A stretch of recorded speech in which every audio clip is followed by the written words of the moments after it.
နေမျိုးကွန်ပျူတာtraining center နေကြိုဆိုပါရစေဒီကနေ့လူချင်းမင်းတို့မျှဝေပေးမယ့်သင်ခန်းစာလေးကတော့ကျွန်တော်တို့ကိုယ်ပိုင်လုပ်ငန်းရဲ့အသေးလေးပေါ့နော်ဆိုတာချိုးဆိုင်လေးပဲဖြစ်ဖြစ်ကိုယ်ပိုင်အကြောင်းဆိုင်လေးပဲဖြစ်ဖြစ်လုပ်ငန်းရဲ့အသေးလေးတွေမှာကျွန်တော်ဆောင်ရွက်တဲ့အချိန်မှာကိုယ့်ရဲ့ customer တွေနော်ကျွန်တော်တို့ဝယ်လိုအားပေါ်မူတည်ပြီးတော့ကျွန်တော်တို့ဈေးနှုန်းလေးတွေ short ပေးကြတယ်ဆိုတော့ကိုယ့် customer ဈေးပစ္စည်းအများကြီးဝယ်တဲ့လူပေါ့နော်အများနဲ့တန်ဖိုးအများကြီးဝယ်တဲ့လူကိုကျွန်တော်တို့ကတစ်သိန်းရောင်းပေးမယ်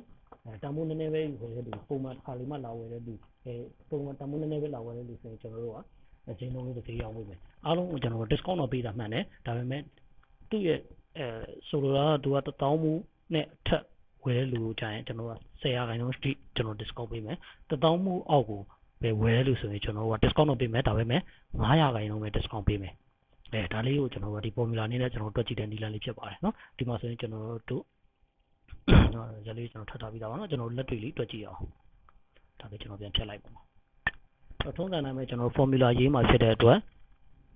ဗာလေးစမယ်ဆိုရင်ကျွန်တော် equation လေးကျွန်တော်ညီညာချင်းလေးစထိုးလိုက်ပါမယ်နော်ဒါဆိုစပါပြီနော်ညီညာချင်းလေးထိုးလိုက်မယ်ပြီးလို့ရှိရင် I on keyboard ကနေပြီးတော့ I have a function လေးတုံးမယ်ဝင်လေးစလိုက်မယ်လိုချင်တဲ့အဖြေကိုပြန်မစပါဘူးနော်ကိုလိုချင်တာဒီဝယ်လိုအားဝယ်နှုန်းပေါ့နော် C3 ဟာလား C3 က greater than or equal ဘာနဲ့ညီခဲ့လို့ရှိရင်လဲ D3 နဲ့နော်ကိုသတ်မှတ်ထားတဲ့ amount တစ်ခုနဲ့ညီခဲ့လို့ရှိရင် comma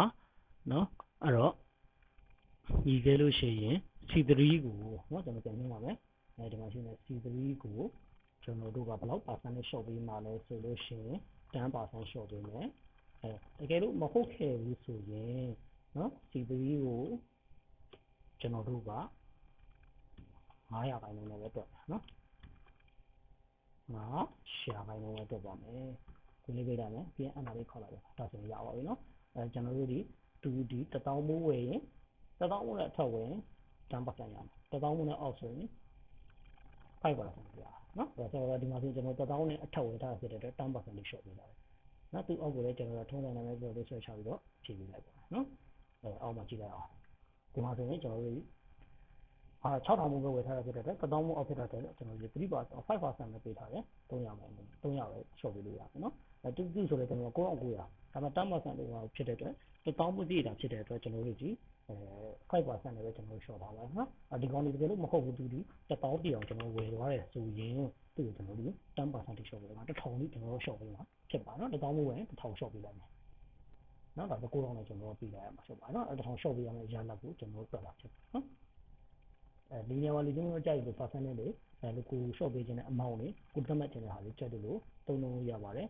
လူချင်းမျိုးအဆင်ပြေလို့တုံးနိုင်ပါတယ်နော်ဒါကျွန်တော် formula လေးကိုပြပေးဖြစ်ပါတယ်အားလုံးလည်းအဆင်ပြေကြလိမ့်မယ်လို့ပြောနေပါတယ်အားလုံးလည်းအဆင်ပြေပါလိမ့်